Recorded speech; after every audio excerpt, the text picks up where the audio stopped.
big round of applause for AKA Clark Griswold, Chevy Chase. Hey. Great. Thank you. Oh, it's great to see you.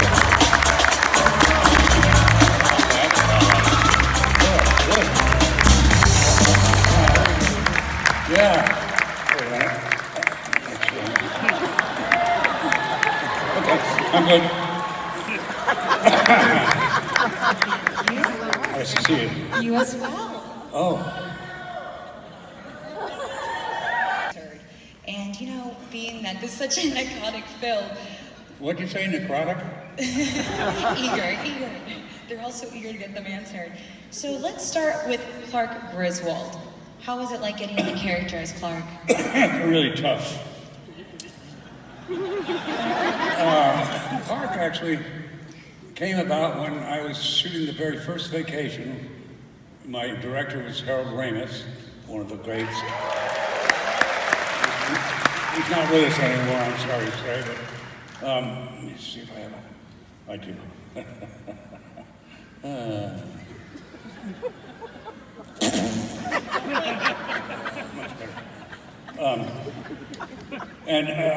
Much better. We were doing the first scene in the very first Vacation, and we were pulling out of the garage with the suitcases coming off the roof of the station wagon. The what do you call it? What was that called? Yeah, family trucker. And just before we shot that with any lines, I said, Harold, how do you want to play this? He went, broad. And I think I know what broad is, so I just went right over the top and stayed with it. And it's actually an eye-opener for me because I thought, there are people like this somewhere in the world. But, that's where it all began. And you improvised a lot of the scenes. There's so many scenes that were not on script. Well, of course. But I mean, that's what I do. I mean, look, I'm thinking about how much I improvise. Look, take a movie like Fletch. It's totally improv. Great movie.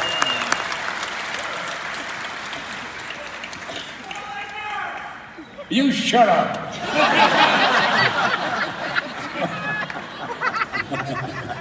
Anyway, all right, here we go.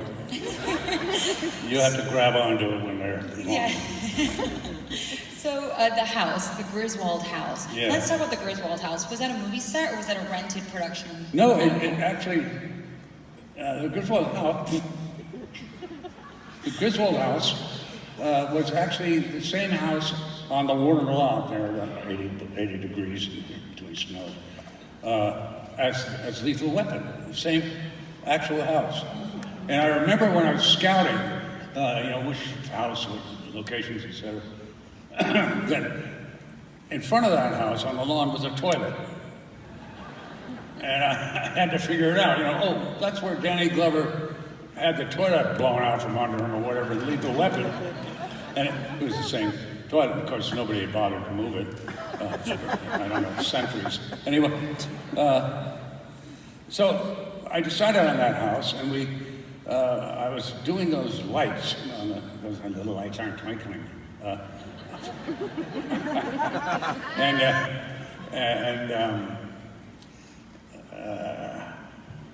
I had to slide down the roof, I remember, and I'd turn around and grab onto the gutter. And then a few things happened there, but I fell. I landed right on the toilet. It was behind the bushes there. Nobody ever saw it, except me.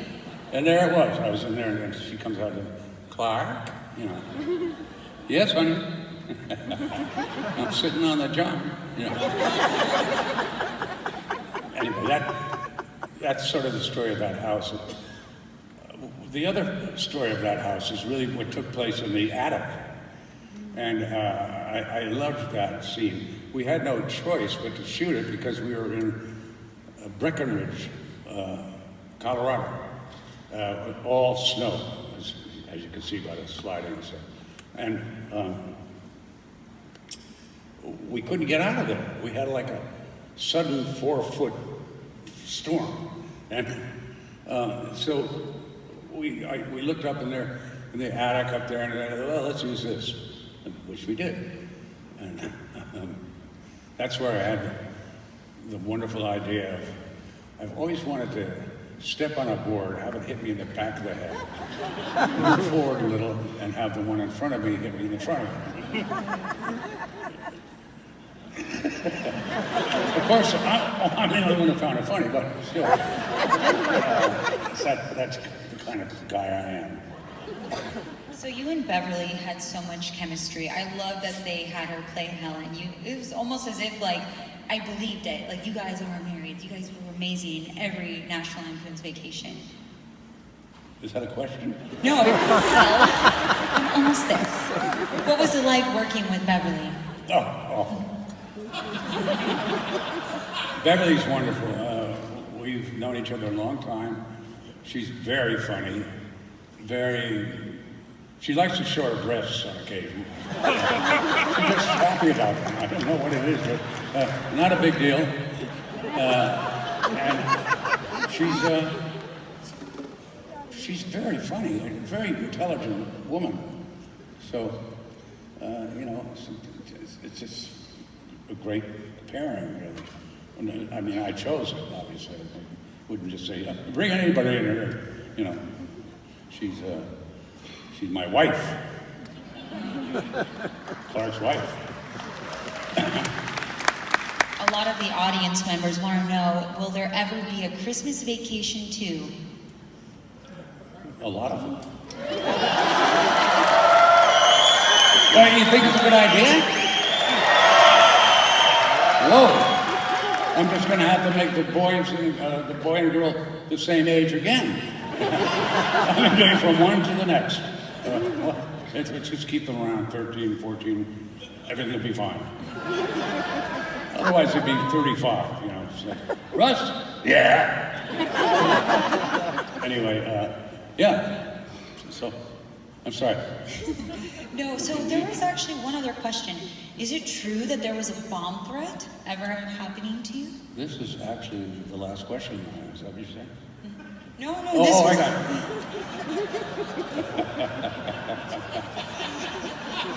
it.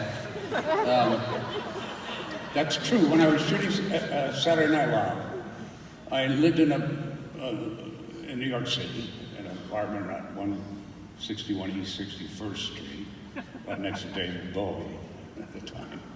And I would walk from there to work, which is, of course, Rockefeller Center, down Fifth Avenue, and walk back at night. And I walked back, it was pretty damn late at night when I got there. It was about like 1 or 2 in the morning. And there, parked in front of my door, basically, was a nondescript case of some kind with no writing on it. It was just the exact wrong time in New York at that point because there had been bomb scares, etc. So I asked our door guy to call the bomb squad, to call the cops. And they got there, and this is how the best of the New York cops react from the bomb squad. Let's say the bomb's here, right? So they come in like this, the head guy.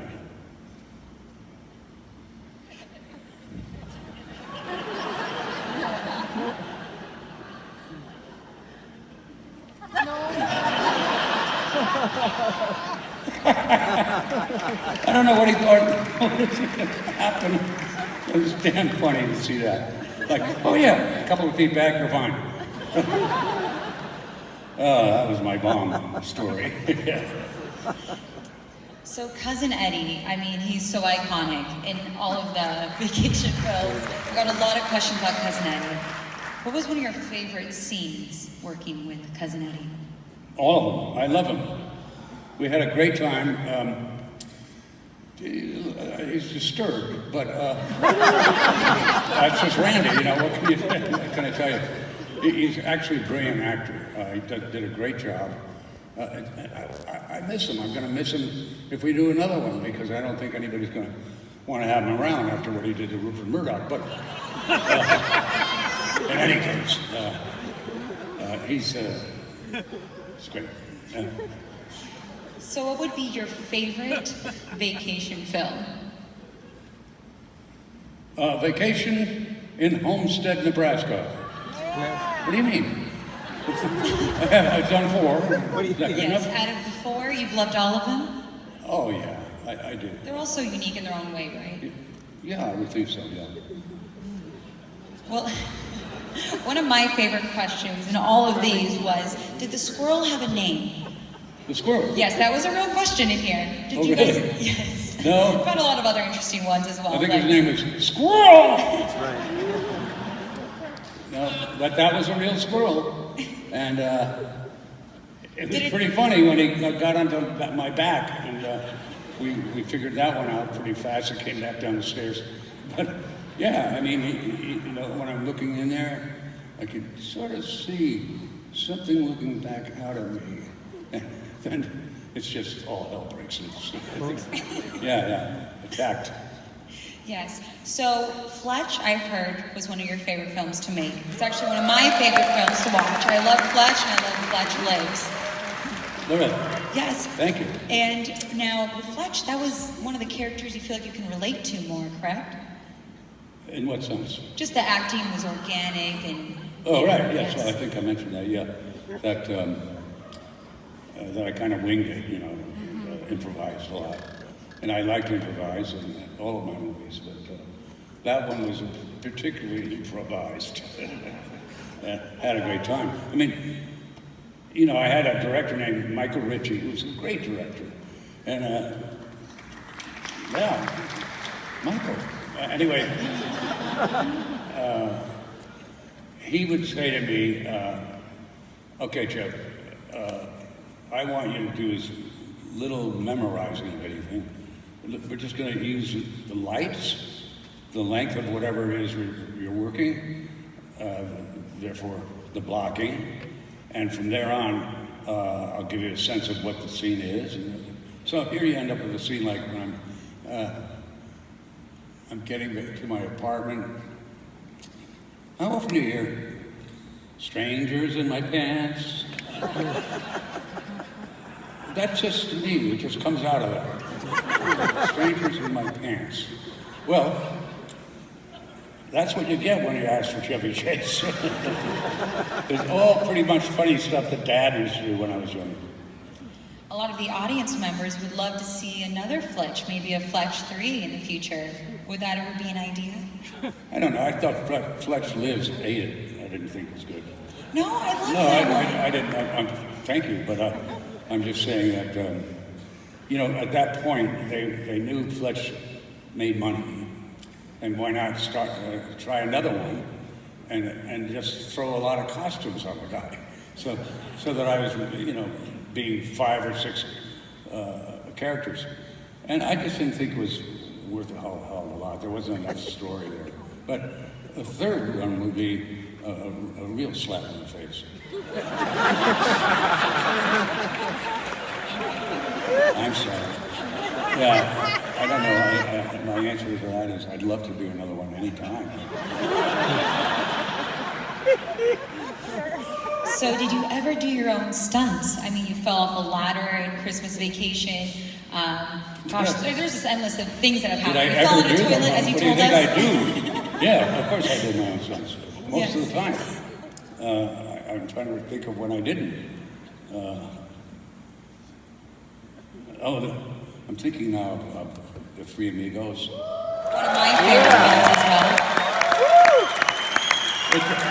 Two of my best friends, Steve and Lenny. And I'm thinking of a scene where I had written in Invisible Swordsman and singing Bush. Because we had Randy Newman doing the music anyway, and one of the writers on the movie. And so, what the hell, we just gave him the singing bush, just be the singing bush. And he did, it was unbelievable. He just went, I'm a servant, hey, my Lord, of all the, just on and on. He never stopped. It hadn't occurred to me that the singing bush, might not take a break. No chance. So, with the singing bush, and both Steve and Marty were there with these, quote, singing bush and invisible swordsman, quote. And way in the background, if you ever see this movie, you gotta look for it. I'm sitting on my horse with Marty's and Steve's horses. I'm just sort of holding them and waiting for whatever is happening. And you can see in the background that I finally, get off my horse and I'm completely around and land on the horse next to me, but backwards. And you can just see me landing and going. It's those moments that make me very happy. Little things that I can see you're struck by it. I was like, wow. Very good. Not bad.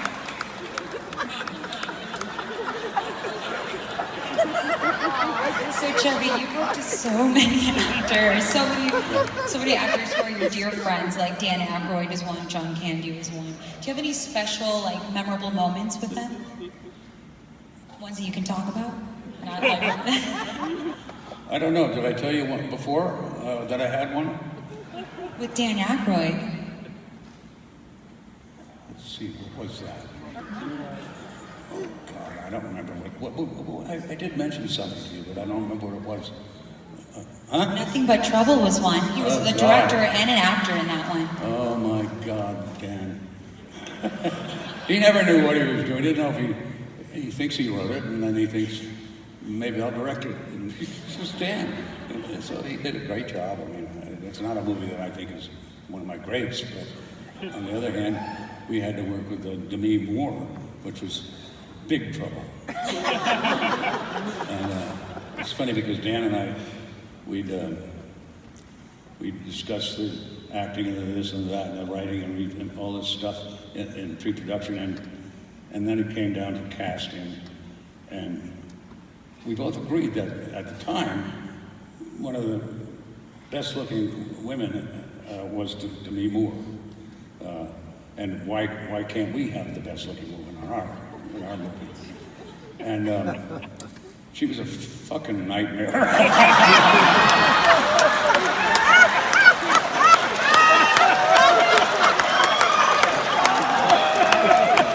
I love the honesty. And it's not fair of me to do that to her.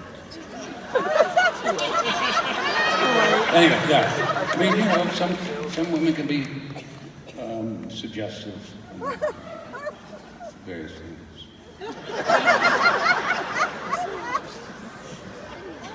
What? What a lot of people don't know is that you were... Do you know her? Now they do.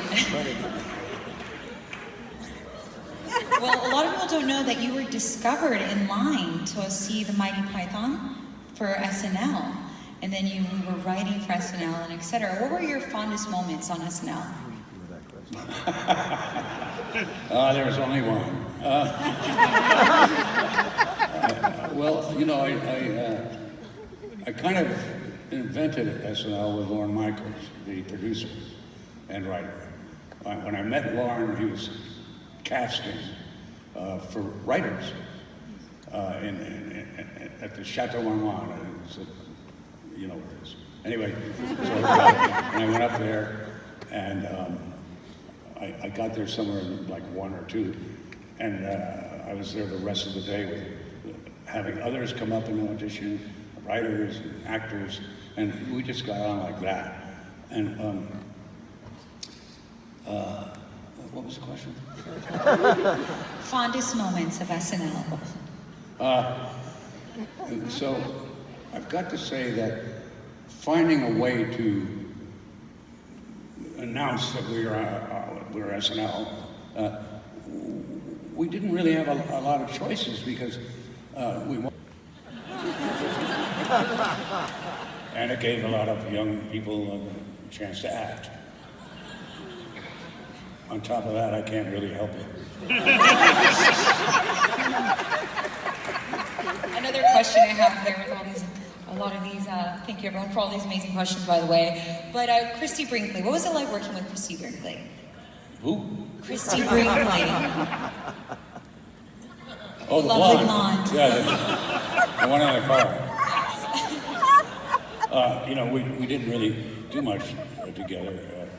The only time we were up close was in the pool, and we had to keep the water like this, you know, while we were talking or whatever we were doing, because you wouldn't see her naked body, or mine for that matter. So it was just sort of a rippling effect that people were on like, hey, oh, no. She was a sweet girl, not a great actress, but oh well. You know, she played the part. So what are One of my favorite things was when we were in that pool, yes. and Beverly was in bed upstairs sick from something, I don't remember what, but I go up and she says, oh, my children and Beverly noticed that I'm in the pool naked with Chrissy Brinkley. And she says, Clark, as I'm walking back upstairs, Clark, is that what you want? I said, what? That? No. Oh, she's ugly. That's about the best line I've ever heard. She says, she's ugly. It's the last thing you would say about that girl. Are you laughing or just smiling? And it's hard because I can't laugh in the mic because then it's like, that goes. Oh no, it's okay. It's a microphone. Yes. So what are your vacations like? Basically, what would be your vacations like? Are they kind of like Clark Griswold, or you just get the kids and go in the car? You guys we'd various vacations. We'd go to the Caribbean when it was like around Christmas time, or we'd go skiing. And what? Because you want to get away from all the chaos, I'm sure. It's good to fly. You're sure? Yes. No. I don't know. I was in the middle of something there. Yeah. The Caribbean. Yeah, we go there, or we go skiing, which is a big deal for us. I used to have a house in Aspen, and I love skiing. We usually had a couple of places like that a family would go to, and nothing particularly special about any of it except, of course, me.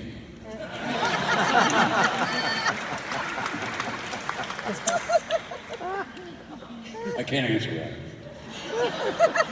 So a lot of the fans are actors here in the audience, and they have some questions. They want to know, like, what kind of advice would you give any comedic actors who are trying to make it today?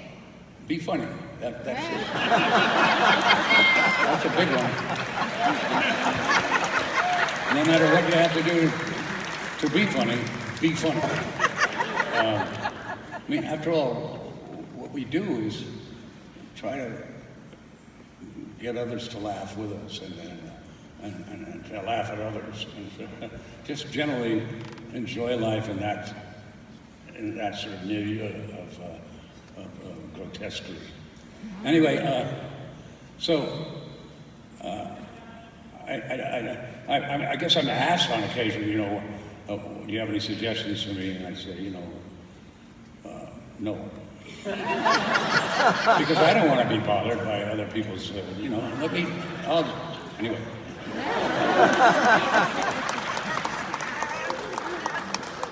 Here's one of my favorites out of the block of cards. So, if you had to be stranded on an island, who would you be stranded with? And it can't be a family member.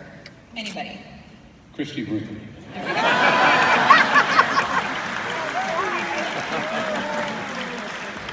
I think we saw that coming.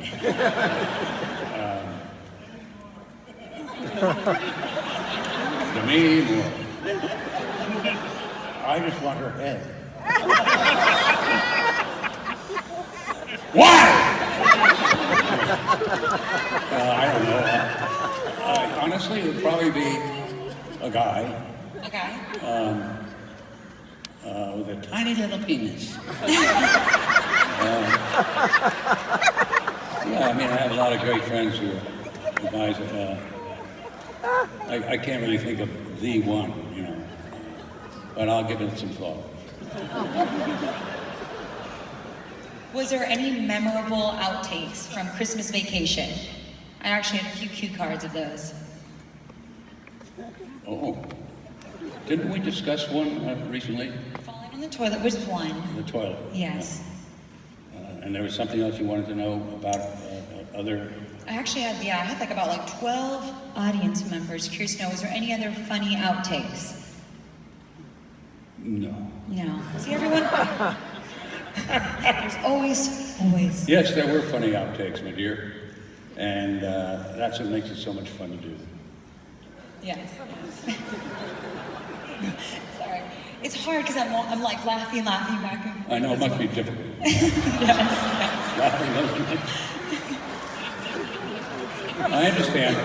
I'm not making fun of you. So I have one of the questions. We're going back to the first vacation that was filmed when you guys went to Walley World. So Walley World, was that like a take mostly on Six Flags? Disneyland, was it filmed over in Six Flags?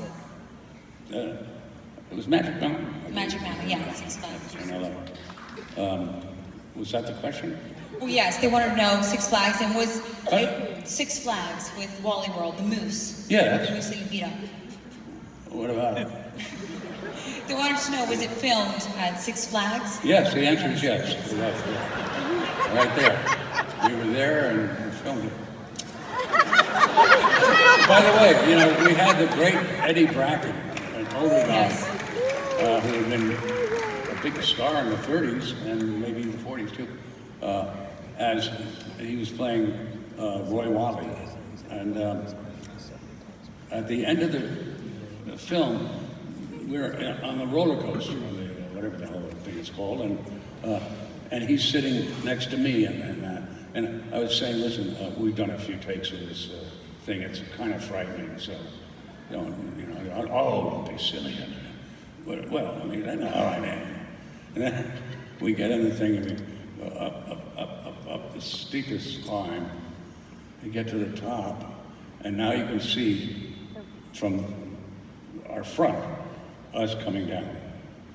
And in that shot, you can see him going, "Oh, fuck!" And it was a wonderful moment for me. God, he sure did lose it, but he's a wonderful guy and good actor too. Now, you love to play the piano. You've done a few cameos playing the piano, and Three Amigos you did as well. I've also noticed in other events you played the piano. I don't see they should. Are you going to be playing the piano for any more upcoming events or doing any more cameos? Where is it? My little butterfly. No, I will be playing the piano on some of these visits that I'm doing. There are, on occasion, pianos there, and I play them. I love the piano. It is the one thing that I've taught myself over the last 40 or 50 years, jazz piano, that keeps me going because it's the most beautiful instrument. And I don't care. Am I making it tough for you? No, not at all. Oh, okay. Not at all. That's kidding. So, Chevy, I know we had a previous interview on Monday on my show, and it was really interesting how you were saying that you love Fletch, the first one more than the second one. Yes. And when you were improvising all those, all the different characters, what was your favorite moment filming in Fletch? See the different characters, you were a journalist jumping back and forth. Oh, I like the teeth and I think it was Poon. It was really Poon. this guy whose name I just came up with right before we went in and shot the thing. And the fact that not only was I to introduce myself as Poon, Mr. Poon, but there was, just outside that office, a secretary, and on her desk there happened to be a Band-Aid. And I couldn't go without it. I just had to put it on like that, you know, actually covering the nostrils. Which I thought was one of the funniest goddamn things I've ever seen. There you have it, boom. Yeah, I thought that was great, yeah. Are there any current comedians that you would like to work with if you were going to do a project? No. I'm not enough? You're not, you're right.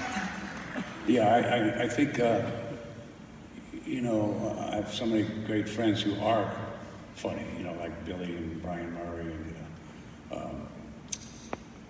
others. I think that Jim Carrey's very funny. I think that he's got tremendously over the top, but, you know, wow, hey, you know, it's all that shit. It's exciting to watch, and I think he's very good. I just haven't. Oh, Albert Brooks, I think, is very funny. I don't know if any for me. You know, there are a lot more funny people than you think, but we just don't see much of them in film. No, most definitely. You've worked with so many people like John Candy. We also were talking about Dan Aykroyd, Steve Martin. So when you work with them, would you guys ever do like maybe a movie in the future together? You just had another movie not too long ago called Last Laugh, which is on Netflix if anyone has seen it. Yeah. What's the question? Would you ever want to keep working with maybe Steve Martin or just kind of do another film? You just came out with Just Laugh. Yes. Oh, Last Laugh, you mean? Yeah. Caddyshack 2 ate it. There's only an instant in that where Danny and I actually realized we were getting paid. Awful. I'm sorry, your question? I was interrupted. You're fine. Would you ever want to work with them again? With Steve Martin, because you were in Three Amigos. Of course. They're my good friends, and I don't think there are too many who are funnier than they are. Steve is remarkable. When we were in making Three Amigos, we had to wear those god-awful suits and contraptions all day long. They were tight, they were not fun. And we had hats out to here, you know. And you could find us between shots in Steve's trailer playing Scrabble. Imagine that view. Looking in there, they're playing Scrabble. The Three Amigos are playing Scrabble. With Mari passing me things on the... if you have a B, I'll give you a... It's cheating. Well, cheating. It's not noticing it. Anyway, that's kind of a slice of life. What was it like working with John Candy? Oh, big.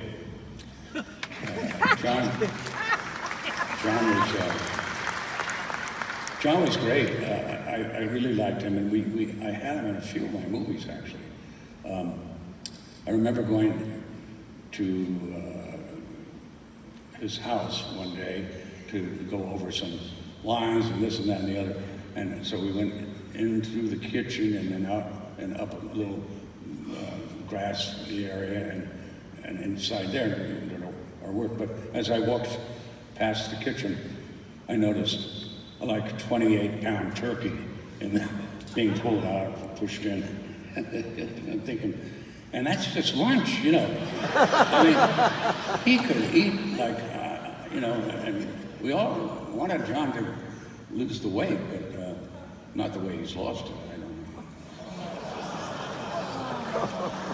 I'm sorry. But it's true, you know, we miss him. It's like Belushi, I mean, there's a schmuck. You know, it just killed me when he I heard about his death. And I thought, well, of all the things, the last thing in the world is for you to try heroin and cocaine and do it alone in your room. What the hell? And that's what happened. Sorry. No, that's what happened. You know, it was an awful situation. Yeah, so with Christmas Vacation, let's on a lighter note. With Christmas Vacation, what were the various outtakes that were taken out of the film that many of us have not seen? I can't remember. They're not in the movie, fuck it. There you go.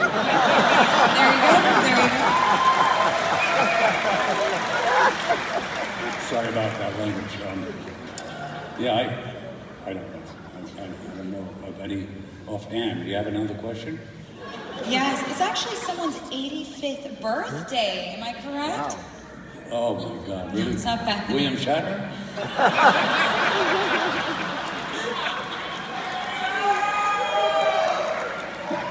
I see them over there. Yes, stand up. Stand up, I can't even see 4 rows in front of me. There she is. Oh? Happy birthday. Hi. What's your name? Where do you go to school, little girl?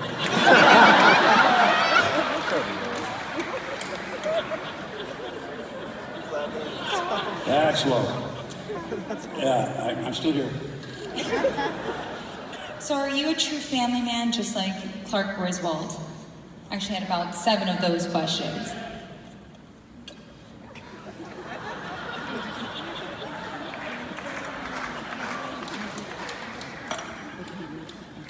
What?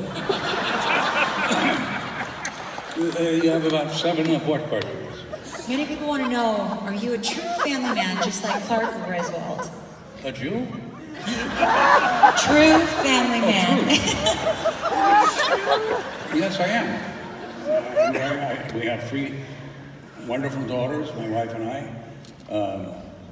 I have a homosexual partner on the side.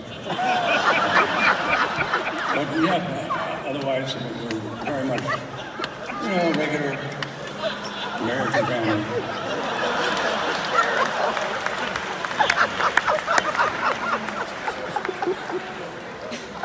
So, let's go around of applause, guys. I'm just saying, it's amazing.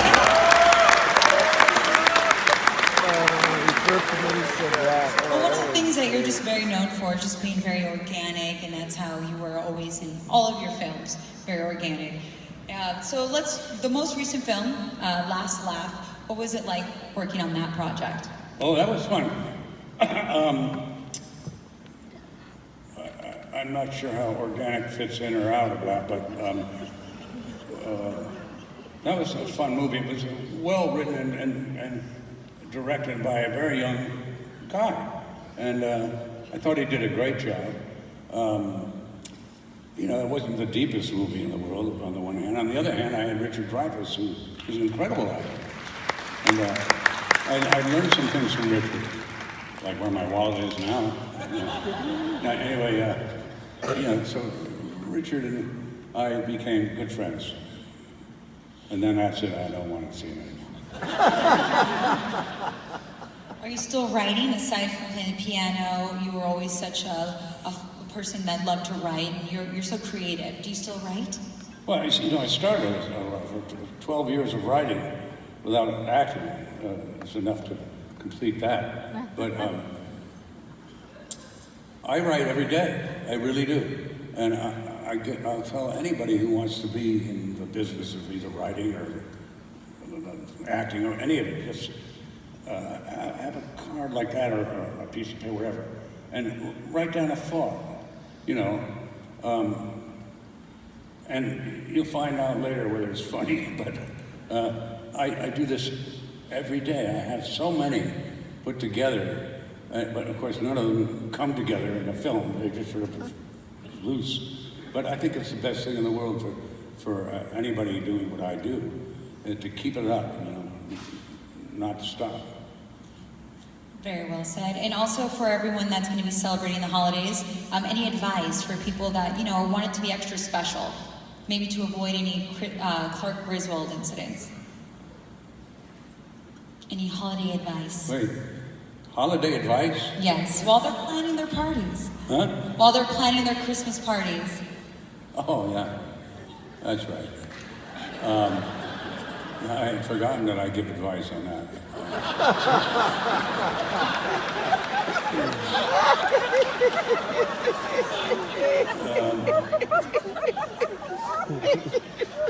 I say, you know, get them home early.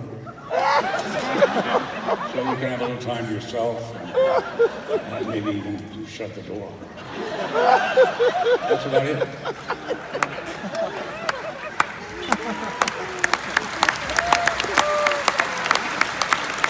One of my favorite questions that was in here, again, everyone, amazing questions, was if you had to write a film, what would you write it about? Since you're a writer, you're very creative, and you would star in it as well. Write what you know. That's the oldest thing in the book about writing, you know. Did you film in Chicago? Was that the Colorado location? Because you guys were jumping around a lot. I may have mentioned it was Breckenridge, Colorado. That's where it was, in fact. Colorado. So, Juliet played Audrey, and I know a lot of the vacation films, you always kind of forget about Audrey.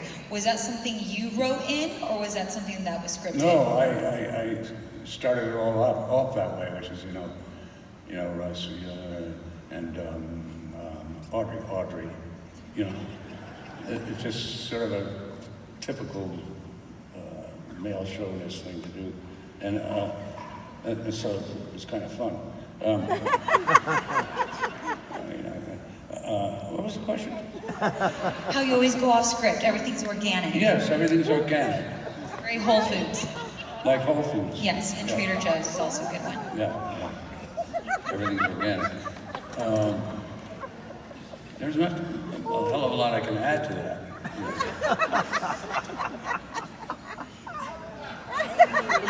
Yes, well, let's give Chevy Chase a round of applause.